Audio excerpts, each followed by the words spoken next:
Contacto. De Carl Sagan, para Alexandra, que alcanzará la mayoría de edad con el milenio. Que podamos dejarle a tu generación un mundo mejor que el que nos legaron. Primera parte. El mensaje. Mi corazón tiembla como una pobre hoja. Sueño que giran los planetas. Las estrellas presionan contra mi ventana. Doy vueltas dormido. Mi cama es un planeta tibio. Marvin Mercer Escuela Pública 153, quinto grado. Harlem, Nueva York, 1981. Capítulo 1. Números irracionales. Leve mosca. Tu juego estival. Mi incauta mano. Barrio. ¿Más acaso no soy una mosca como tú? ¿O no eres tú un hombre como yo? Pues yo danzo. Y bebo y canto. Hasta que una ciega mano barra mi flanco. William Black Songs of Experience The Fly, estanzas 1 a 3 1795. Según los criterios humanos, era imposible que se tratara de algo artificial puesto que tenía el tamaño de un mundo. Empero, su apariencia era tan extraña y complicada, era tan obvio que estaba destinado a algún propósito complejo, que solo podría ser la expresión de una idea. Se deslizaba en la órbita polar en torno de la gran estrella blanco-azulada y se asemejaba a un inmenso poliedro imperfecto, que llevaba incrustadas millones de protuberancias en forma de tazones. Cada uno de las cuales apuntaba hacia un sector en particular del cielo para atender a todas las constelaciones. El mundo poliédrico había desempeñado su enigmática función durante eones. Era muy paciente. Podía darse el lujo de esperar eternamente. Al nacer no lloró. Tenía la carita arrugada. Luego abrió los ojos y miró las luces brillantes, las siluetas vestidas de blanco y verde, la mujer que estaba tendida sobre una mesa. En el acto le llegaron sonidos de algún modo conocidos. En su rostro tenía una rara expresión para un recién nacido, de desconcierto, quizá. A los 2 años, alzaba los brazos y pedía muy dulcemente, «Ah, papá». Los amigos de él siempre se sorprendían por la cortesía de la niña. No es cortesía. Antes lloraba cuando quería que la levantaran en brazos. Entonces, una vez le dije, «Ella, no es necesario que grites. Solo pídeme, papá, Ab». Los niños son muy inteligentes, ¿no, Pres?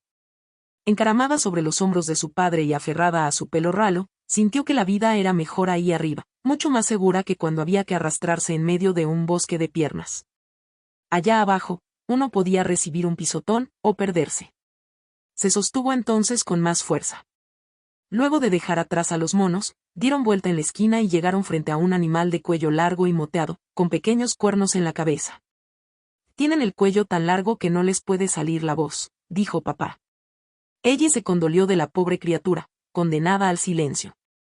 Sin embargo, también se alegró de que existiera, de que fueran posibles esas maravillas. «Vamos», ella, la alentó suavemente la mamá. «Léelo». La hermana de su madre no creía que ella, a los 3 años, supiera leer. Estaba convencida de que los cuentos infantiles los repetía de memoria. Ese fresco día de marzo iban caminando por la calle State y se detuvieron ante un escaparate donde brillaba una piedra de color rojo que recordaba. Era enorme, leyó lentamente la niña y al sostenerla contra su pecho, casi se le cae. En la tapa de atrás, se leía la advertencia, «Peligro. No abrir». Sin embargo, ella sabía que, si no estaba enchufada, no corría riesgos. Con la lengua entre los labios, sacó los tornillos y contempló el interior. Tal como lo sospechaba, no había orquestas ni locutores en miniatura que vivieran su minúscula existencia anticipándose al momento en que el interruptor fuera llevado a la posición de encendido. En cambio, había hermosos tubos de vidrio que en cierto modo se parecían a las lamparitas de la luz. Algunos se asemejaban a las iglesias de Moscú que ella había visto en la ilustración de un libro. Las puntas que tenían en la base calzaban perfectamente en unos orificios especiales. Accionó la perilla de encendido y enchufó el aparato en un tomacorriente cercano. Si ella no lo tocaba, si ni siquiera se acercaba, ¿qué daño podría causarle? Al cabo de unos instantes los tubos comenzaron a irradiar luz y calor, pero no se oyó sonido alguno. La radio estaba rota, y hacía varios años que la habían retirado de circulación, al adquirir un modelo más moderno. Uno de los tubos no se encendía. Desenchufó la radio y extrajo la lámpara rebelde. Dentro tenía un cuadradito de metal, unido a unos diminutos cables. La electricidad pasa por los cables, recordó, pero primero tiene que entrar en una lámpara. Una de las patitas parecía torcida, y con cierto esfuerzo logró enderezarla. Volvió a calzar la válvula, enchufó el aparato y comprobó, feliz, que la radio se encendía. Miró en dirección a la puerta cerrada, y bajó el volumen. Movió la perilla que indicaba frecuencia, y encontró una voz que hablaba en tono animado acerca de una máquina rusa que se hallaba en el espacio, dando vueltas sin cesar alrededor de la Tierra. Sin cesar, pensó. Cambió la ubicación del dial en busca de otras estaciones. Al rato, por miedo a que la descubrieran, desconectó la radio, volvió a colocarle la tapa sin ajustar demasiado los tornillos y, con gran dificultad, levantó el aparato y lo puso de nuevo en su estante. Cuando salía, agitada, de la habitación, se topó con su madre. ¿Todo bien, ella? Sí, mamá. Puso cara de indiferencia, pero le latía el corazón y sentía las manos húmedas.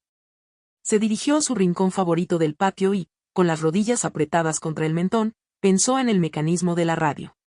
¿Eran necesarios todos esos tubos? ¿Qué pasaría si uno extraía de a uno por vez? En una oportunidad, su padre los había llamado tubos vacíos. ¿Qué sucedía dentro de ellos? ¿Cómo hacían para entrar en la radio la música de las orquestas y la voz de los locutores? Estos solían decir, en el aire. ¿Acaso la radio se transmitía por el aire? ¿Qué pasaba dentro del receptor cuando uno cambiaba de estación? ¿Qué era la frecuencia? ¿Por qué había que enchufarla para que funcionara? ¿Se podría dibujar una especie de mapa para ver por dónde circulaba la electricidad dentro de la radio? ¿Sería peligroso desarmar una radio? ¿Se podría luego volver a armarla? ¿Y en qué andabas, ella? Le preguntó la madre, que regresaba en ese momento de recoger la ropa tendida. Que en nada, mamá. Pensaba, nada más. Cuando tenía 10 años, la llevaron en verano a visitar a dos primos odiados, en un grupo de cabañas junto a un lago de la península de Michigan. No entendía por qué, viviendo junto al lago de Wisconsin, decidían viajar 5 horas en auto para llegar a un lago similar, en Michigan, máxime para ver a dos chicos antipáticos, de 10 y 11 años. Unos verdaderos pesados. ¿Por qué su padre, que la comprendía tanto en otros aspectos, pretendía que jugara día tras día con esos idiotas? Se pasó las vacaciones esquivándolos. Una calurosa noche sin luna, después de cenar, salió a caminar sola hasta el muelle de madera. Acababa de pasar una lancha, y el bote de remo de su tío, amarrado al embarcadero, se mecía suavemente en el agua iluminada por las estrellas. A excepción de unas lejanas cigarras y un grito casi subliminal que resonó por el lago, la noche estaba totalmente calma. Levantó la mirada hacia el cielo brillante y sintió que se le aceleraban los latidos del corazón. Sin bajar los ojos, extendió una mano para guiarse, rozó el césped suave y allí se tendió. En el firmamento refulgían miles de estrellas, casi todas titilantes, algunas con una luz firme. Esa tan brillante, ¿no era azulada? Tocó nuevamente la tierra bajo su cuerpo, fija, sólida, que inspiraba confianza. Con cuidado se incorporó, miró, a diestra y siniestra, toda la extensión del lago. Podía divisar ambas márgenes. El mundo parece plano, pensó, pero en realidad es redondo. Es como una gran pelota que da vueltas en medio del cielo, una vez al día. Trató de imaginar cómo giraba, con millones de personas adheridas a su superficie, gente que hablaba idiomas distintos, todos pegados a la misma esfera. Se tendió una vez más sobre el césped y procuró sentir la rotación. A lo mejor la percibía, aunque fuera un poco. En la margen opuesta del lago, una estrella brillante titilaba entre las ramas más altas de los árboles. Entrecerrando los ojos, daba la impresión de que de ella partían unos rayos de luz. Cerrándolos aún más, los rayos dócilmente cambiaban de longitud y de forma. ¿Lo estaría imaginando? No, decididamente la estrella estaba sobre los árboles. Unos minutos antes había aparecido y desaparecido entre las ramas. En ese momento, sin duda, estaba más alta. Esto debe de ser de lo que la gente habla cuando dice que sale una estrella, se dijo. La Tierra estaba girando en el otro sentido. En un extremo del cielo, salían las estrellas. A eso se lo llamaba el este. En el otro extremo, detrás de ella, detrás de las cabañas, se ponían las estrellas. A eso se lo denominaba el oeste.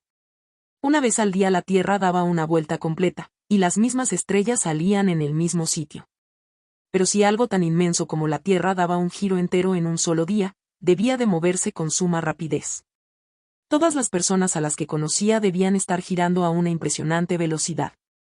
Le dio la impresión de sentir el movimiento de la Tierra, no solo de imaginárselo, sino de sentirlo en la boca del estómago. Algo parecido a bajar en un ascensor veloz. Echó la cabeza hacia atrás para que nada se interpusiera en su campo visual hasta que solo vio el cielo negro y las estrellas fulgurantes. Experimentó una gratificante sensación de vértigo que la impulsó a aferrarse del césped con ambas manos, como si, de lo contrario, fuera a remontarse hasta el firmamento. Su cuerpo diminuto empequeñecido por la inmensa esfera oscura de abajo. Lanzó una exclamación, pero logró ahogar un grito con la mano. Así fue como la encontraron los primos. Al bajar penosamente la cuesta, los niños notaron en su rostro una extraña expresión, mezcla de vergüenza y asombro, que rápidamente registraron. Ansiosos como estaban por buscar la más mínima indiscreción para volver y contársela a sus padres. El libro era mejor que la película, fundamentalmente porque era más completo, y algunas de las ilustraciones eran muy distintas de las del cine. Pero en ambos, Pinocho, un muñeco de madera, de tamaño natural, que por arte de magia cobra vida, usaba una suerte de cabestro y tenía clavijas en las articulaciones. Cuando Geppetto está por terminar de fabricar a Pinocho, le da la espalda al títere y resulta despedido por un poderoso puntapié. En ese instante llega un amigo del carpintero y le pregunta qué hace, ahí tendido en el suelo. Con la mayor dignidad, Geppetto le responde, estoy enseñándoles el abecedario a las hormigas. Eso le pareció a ella sumamente ingenioso y gozaba en narrar la historia a sus amigos. No obstante, cada vez que la relataba quedaba una pregunta dando vueltas por su mente. ¿Podría uno enseñar el alfabeto a las hormigas? ¿Quién podía tener deseos de hacerlo? Echarse en el suelo en medio de cientos de insectos movedizos, capaces de trepar sobre la piel de uno o incluso picarlo. Y además, ¿qué podían saber las hormigas? A veces se levantaba de noche para ir al baño y encontraba allí a su padre, con pantalón de pijama, con el cuello subido, una especie de gesto de Patricio desdén que acompañaba a la crema de afeitar sobre su labio superior. Hola, Pres, la saludaba. Pres, era el diminutivo de Preciosa, y a ella le encantaba que la llamara así. ¿Por qué se afeitaba de noche, cuando nadie se daba cuenta de si tenía la barba crecida o no? Porque tu madre sí lo sabe, respondía él, sonriendo. Años más tarde ella descubriría que solo había entendido en parte la jovial explicación. Sus padres estaban enamorados. Después del colegio, fue en bicicleta hasta un pequeño parque que había sobre el lago. Sacó de una mochila el manual del radioaficionado y un yanqui en la corte del rey Arturo. Al cabo de un momento de vacilación se decidió por este último. El héroe de Tuan había recibido un golpe en la cabeza y se despertaba en la Inglaterra de Arturo. Quizá fuese todo un sueño o una fantasía, aunque a lo mejor era real. ¿Era posible remontarse al pasado? Con el mentón apoyado sobre las rodillas, buscó uno de sus pasajes preferidos, cuando el héroe es recogido por un hombre vestido con armadura, a quien toma por un evadido de algún manicomio. Cuando llegan a la cima de la colina ven una ciudad que se despliega al pie. ¿Bridport? Pregunté. Camelot, me respondió. Clavó su mirada en el lago azul mientras trataba de imaginar una ciudad que pudiera ser tanto Bridport, del siglo XIX como Camelot, del XVI. En ese instante llegó corriendo su madre. Estuve buscándote por todas partes. ¿Por qué desapareces siempre de mi vista? Oh, ella, murmuró, ha pasado algo terrible. En 7º grado estaba estudiando pi, una letra griega que se parecía a los monumentos de piedra de Stonehenge, en Inglaterra, 2 pilares verticales con un palito en la parte superior. Si se mide la circunferencia del círculo, y luego se la divide por el diámetro del círculo, eso es pi. En su casa, ella tomó la tapa de un frasco de mayonesa, le ató un cordel alrededor, estiró luego el cordel y con una regla midió la circunferencia. Lo mismo hizo con el diámetro, y posteriormente dividió un número por el otro. Le dio 3,21. La operación le resultó sencilla.